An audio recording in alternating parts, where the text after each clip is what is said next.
नमस्कार, आदाब। लंत्रानी न्यूज में आपका स्वागत है। देखिए आज की खास खबर।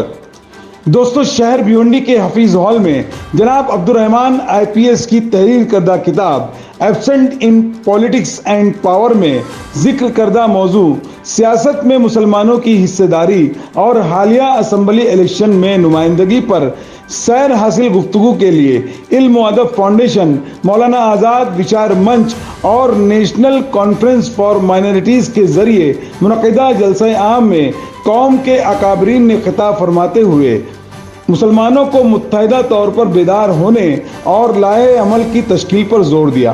खिताब करने वालों में जनाब डॉक्टर अब्दुर्रहमान आईपीएस व साबिक स्पेशल आईजी जनाब फाजिल अंसारी, जनाब मौलाना औसाफ फलाही, जनाब एडवोकेट किरण चिन्ने, जनाब शब्बीर अंसारी ओबीसी ऑर्गेनाइजेशन, जनाब डॉक्टर रेहान अंसारी शामिल थे।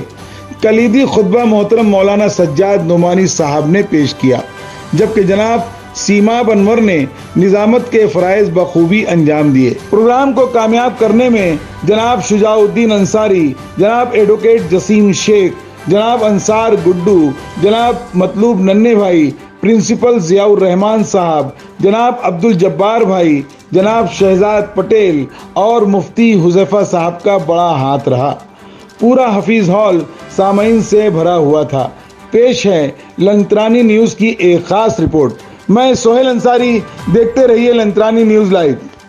कि मॉब लिंचिंग जिस पे सुप्रीम कोर्ट ने भी तबसरा किया, सुप्रीम कोर्ट ने कहा है कि इस पे कानून बननी चाहिए और इसमें सिर्फ मुसलमानों को टारगेट नहीं किया गया तो दलितों को भी टारगेट किया गया है, आदिवासियों को भी टारगेट किया गया है।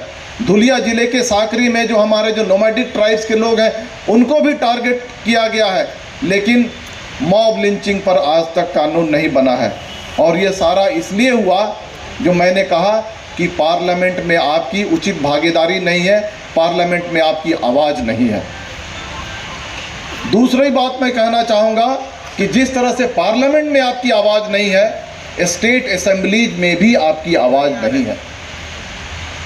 मौलाना, आपका मैं तवज्जो चाहूँगा कि आज देश में लगभग 4150 के आसपास एमएलएज हैं। आज जितने सारे असेंबलीज हैं स्टेट्स में 4150 के आसपास हैं, उसमें से मुसलमान डिज़र्व करते हैं लगभग 600 और उनके एमएलएज कितने हैं? 296। यानी यहाँ भी 50% से ज़्यादा डिप्रीवेशन है आपको। हाँ, बोलो ना। 500 से ज़्यादा मिनिस्टर्स हैं देश में, आपको गिने चुने कुछ 20-25 आपके मिनिस्टर्स हैं। में भी यही बात थी और हमारे मुस्लिम लीडर भी यही, क्योंकि सारे लीडर मेरे खिलाफ थे, जितने भी मिनिस्टर थे सारे मेरी मुखालिफत में थे। और शरद पवार का भी यही कहना था कि सारे मुसलमान तेरे खिलाफ बोलते हैं यार, ये सलीम ज़करिया, जावेद साहब बोले, अंतुल्ले साहब बोले, सब बोले, और तुम कहाँ से बात करते हो ओबीसी की। और वही उनको बदला है कि इस्लाम में ज़ात ने इनको पता नहीं। और कॉन्स्टिट्यूशन में बाबा साहब अम्बेडकर ने आर्टिकल 340 में जो बात की है, वहाँ धर्म और मज़हब की कई बात नहीं है। ये बहुत झूठ छोड़ देते हैं। हाँ, ये हिंदुओं के लिए, मुसलमानों के लिए, कहाँ है ऐसा लिखा हुआ? किसको मालूम है ऐसा लिखा हुआ है करके? आर्टिकल 340 है क्या? नहीं जानते। उसी को तो लेके हमने लड़ाई लड़े और अल्लाह के फजल करम से कामयाब हुए। और वो जीआर में हमने हिंदुओं को भी हमने यही कहा, अरे तुम में ज़ात नहीं है, वर्ग है, क्लास है, पेशा है, क्यों अपने आप को बोलते हो? हिंदू लोगों ने भी मेरे साथ बहुत काम किया है। मुंडे साहब थे, छगन भुजबल थे, सारे लोग थे। मुंडे साहब मेरे ऑफिस में भी हमेशा अरे तुम वर्ग है यार, ज़ात ने, काहे को ज़ातों में बांट रहे हो अपने आप को। और वही शरद पवार से 7 दिसंबर 1994 को हमने जो जीआर निकाला कि बिला इम्तियाज मजहब व मिल्लत, मराठी में जो जीआर था की यापुढे कोणत्याही धर्माचं बंधन न लावता मुस्लिम सहित जे या परवर्गातील जात को उड़ा दिया, जो इस पेशे से मुंसलिक है जुमला, इसको फ़ायदा मिलना चाहिए। और 94 से 1950 से 94 तक देखिए मुसलमानों की क्या हालत थी महाराष्ट्र में, और 94 से 90 आज की हालत में क्या क्या हालात बदले, ये आप अच्छी तरह से जानते हैं। इस तरह का माहौल है, सेक्युलर पॉलिटिक्स करना चाहिए, उसके लिए मुस्लिम कौम से लीडरशिप खड़ी भी होनी चाहिए, लेकिन कोई एक कौम राजनीतिक रिवॉल्यूशन ला सकती है, ऐसी देश में आज स्थिति नहीं है।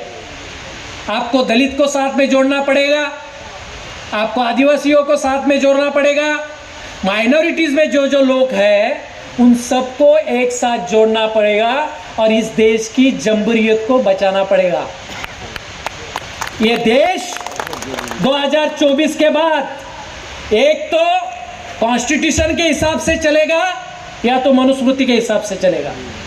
ये आरएसएस ने तय किया है। Absence of politics of minorities जो बात करते हैं तो ये आज की साजिश नहीं है।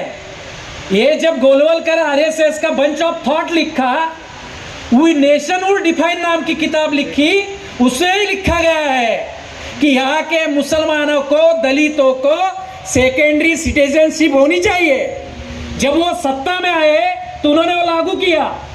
तो हमको आरएसएस की और बीजेपी की राजनीति खत्म करने के लिए आज के माहौल में हमारी रणनीति क्या होनी चाहिए, इसके ऊपर डिस्कशन होना चाहिए।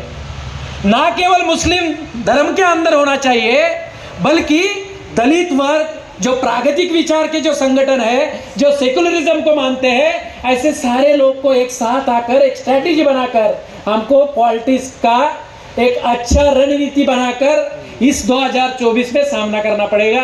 अगर ये नहीं कर सकते तो आने वाले समय में भाजपा चाहे मॉब लिंचिंग हो, 8 लाख को मारे, 2014 से जो दहशतगर्दी बढ़ते जा रही है, 8 लाख को मारने के बाद रोहित वेमुल्ला, गुजरात में दलितों का जिस तरह से मॉब लिंचिंग किया गया, एक दहशतगर्दी का माहौल है।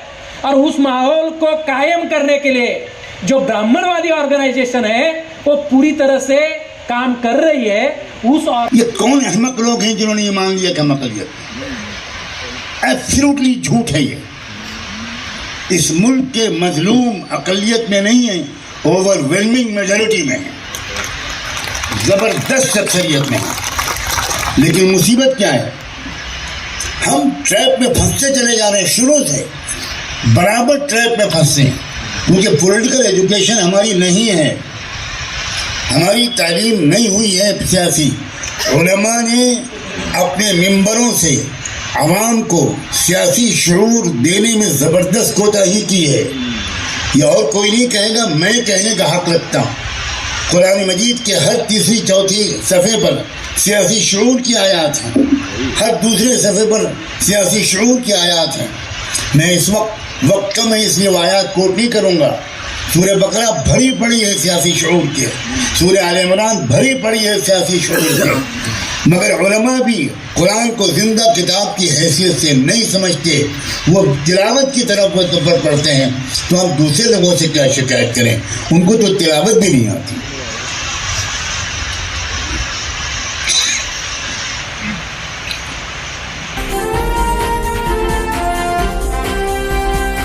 लाइक कीजिए, सब्सक्राइब कीजिए और शेयर कीजिए। बेल आइकॉन का बटन दबाना ना भूलिए और देखते रहिए लंत्रानी न्यूज़ लाइव।